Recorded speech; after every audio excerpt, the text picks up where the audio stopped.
안녕하세요. 안턴짓 해보기 오늘 2탄입니다.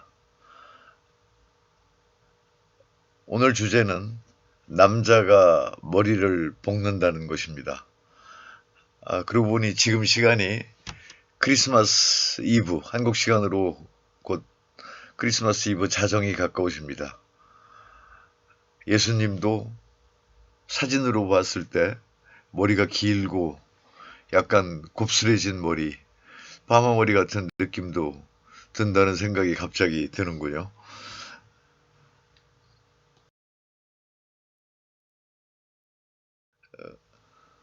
누구에게나 살다 보면 살던 대로 살까 아니면 해보고 싶은 것 해보며 살까 하는 생각이 들 때가 있습니다. 저한테도 그런 계기가 있었습니다. 30년쯤 다니던 직장에서 은퇴를 하고요. 그 후에 한 10여 년 새로운 일을 하다가 그 사이에 뭐 대학교에서 7년 겸임교수도 했고 두 군데 기업체에서 고문 역할도 했었고요. 인터넷 신문 발행인도 했었고 뭐 잡다한 일들을 하면서 용돈도 벌고 그랬습니다. 그렇게 하다가 다시 은퇴하게 될 때쯤에서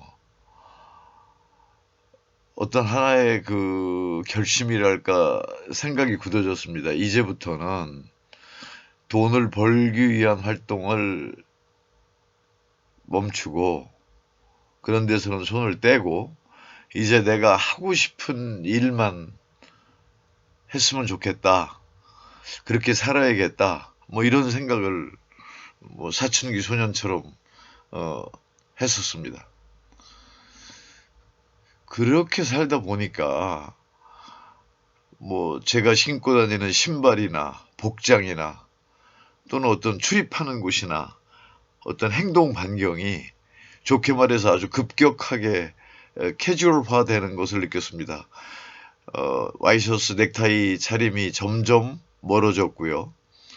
머리는 말도 못하게 그 헝클어지고 다듬지 않은 머리를 하는 경우가 많았습니다. 다른 사람 주변 사람들한테 어떤 민폐를 끼칠 정도로 좀 무관심하게 다녔습니다. 그렇게 머리가 길게 뭐 하고 있던 어느 날 어떤 그 명상 지도자 모임에서 어떤 그 젊은 촬영 감독하고 얘기를 하다가 머리 얘기가 나왔습니다. 어떻게 하면 좋을까요? 라고 물어봤더니 그 젊은 촬영 감독이 저에게 한번 파마를 한번 해보세요. 라고 권했습니다. 저는 그때까지 남자가 파마를 한다는 것은 단 한 번도 생각조차도 안 했었습니다.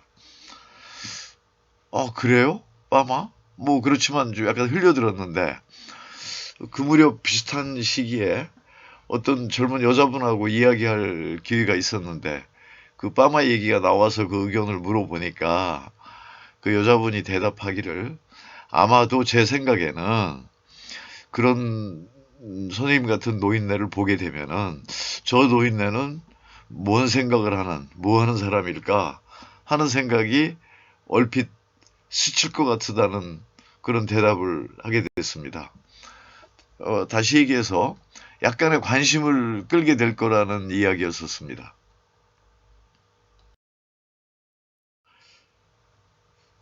그래서 그때부터 서서히 이제 동네를 지나가다가 미장원을 보게 되면은 흘기들기 쳐다보게 됐었고요. 나중에는 이제 미장원을 스스로 이제 찾게 됐습니다. 그때 당시에 이제 망설이면서 마음속의 전제 조건은 뭐냐면은 우선 첫 파마는 파마한 티가 안 나게 했으면 좋겠다.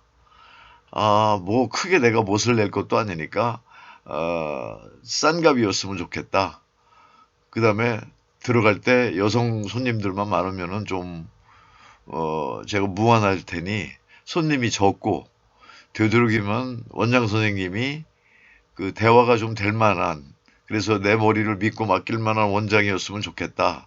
뭐 이런 정도의 그 막연한 전제 조건을 가지고 있고 마침내 3만 원에 어, 파마까지 해주는 아주 그 저렴한 미장원을 찾고 그 미용을 맡은 그 원장님이 아주 편안하게 내가 티 안 나게 해달라고 하니까 아마도 처음에는 그걸 원하실 테니까 그렇게 해드리겠지만 나중에는 이제 좀 바뀔 거려라고 웃었습니다.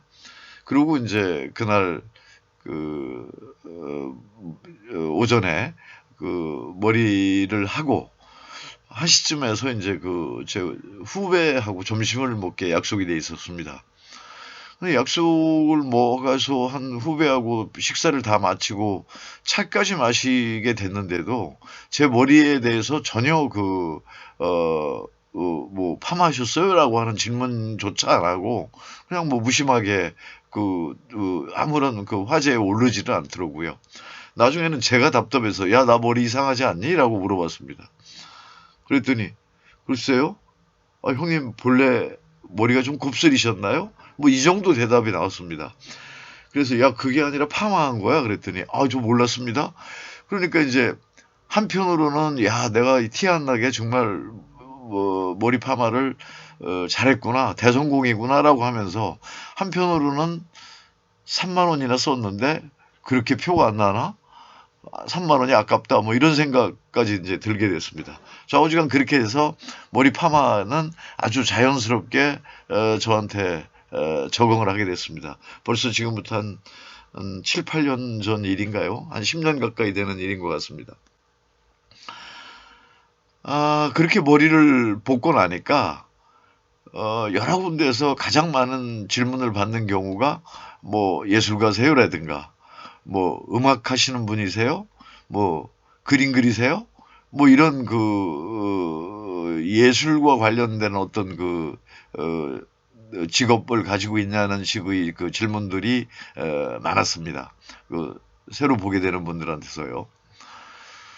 그러다가 보니까 나도 모르게 뭐 내가 예술가인가 하는 어떤 뭐 막연한 뭐 그냥 문득문득한 착각 비슷하게 들기도 하다가 결국에는 나중에 제가 그때 당시 하고 있던 어떤 명상 지도하는 일들하고 예술이라는 일들하고 어쩌고저쩌고 뭐 머릿속에서 이상하게 결합이 돼가지고 명상 공부를 돕는다는 그런 타이틀을 붙인 어떤 시집까지도 이제 출판을 하기에 이르렀습니다. 그러다가 보니까 그렇게 파마라고 하는 것을 하는 내 마음가짐이 또는 그런 어떤 결심이 명상하고 통한다는 어떤 느낌을 받게 됐습니다. 왜냐면은 내가 예술가도 아닌데 파마를 했다는 어떤 형식이 나의 어떤 내용까지도 약간은 지배를 하게 된단 말이죠. 근데 명상의 방법들 중에서도 여러 가지 방법들이 있겠습니다만은 마음이 움직이고 가라앉지 않고 요동칠 때 가장 좋은 방책이 뭐냐면은 떠오르는 오만 가지 생각을 모아서 몸에다가 붙들어 매는 것입니다. 예를 들면요. 호흡 명상이라고 하는 것은요. 내 코로 호흡이 공기가 들어가서 숨이 들어가서 그 다음에 가슴을 통해서 배에 부풀어지고 그 다음에 내쉬고 하는 몸의 작용에다가 내 마음을 붙들어 매는 거란 말이죠. 그게 호흡 명상이겠죠. 걷기 명상은 내가 딛는 발바닥, 발걸음에 집중을 하게 되는 거죠. 생활 속에서 하는 수많은 명상들이 뭐 이름 붙이면 있을 수가 있습니다. 예를 들면 설거지를 하는 명상이라고 할 때 내가 물을 틀어놓고 손에다가 감각을 집중하고 그릇을 닦는다든가 청소를 할 때 내 손으로 걸레자루를 움켜쥐고 바닥을 민다든가 농사 뭐 예를 들어서 밭일을 할 때 내 손에 씨앗 또는 파 또는 무슨 뭐 뿌리를 들고 정성을 다해서 흙 속에 파묻는 일이라든가 아니면 흙에서 캐어낸다는 일이라든가 이런 모든 일들이 결국은 마음 몸이라고 하는 내용과 몸이라고 하는 형식이라고 하는 거하고 붙들어 매지는 거란 말이죠. 바로 이제 그런 일들이 통하게 되는 겁니다. 명상이라는 게 거창할 것 같지만 그렇게 생활 속에서 또는 일상의 움직임 속에서 서로 결합이 되는 거죠. 자, 이렇게 되면요. 결국은 어떻게 발전이 되냐면은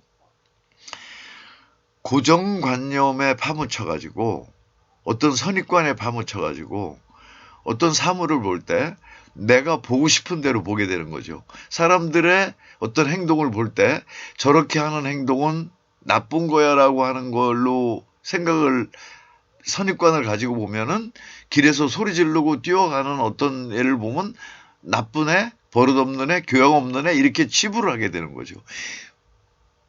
저 사람은 왜 뛰어갈까라고 하는 그 속사정 같은 것 파악하기 전에 그냥 내가 보고 싶은 대로, 내가 교육받은 대로, 나한테 익숙해진 대로 보게 된다는 얘기죠. 자, 그런데 명상을 하게 되면은 매 순간, 그 짧은 매 순간마다 지금 앉아있는 여기, 지금 내가 호흡하고 있는 여기에서 내 숨결을 느끼면서 내게 보이는 대로, 내가 보고 싶은 대로가 아니라 나한테 보이는 대로 그대로 바라보는, 그 본질을 바라보는 전혀 그런 옛날과는 다른 새로운 시선으로 세상을 보는 어떤 깨달음 같은 걸 얻게 됩니다. 다시 얘기해서 그런 것이 곧 익숙함에서 탈출하는 거고 익숙함으로부터의 자유라고 볼 수가 있는 것입니다.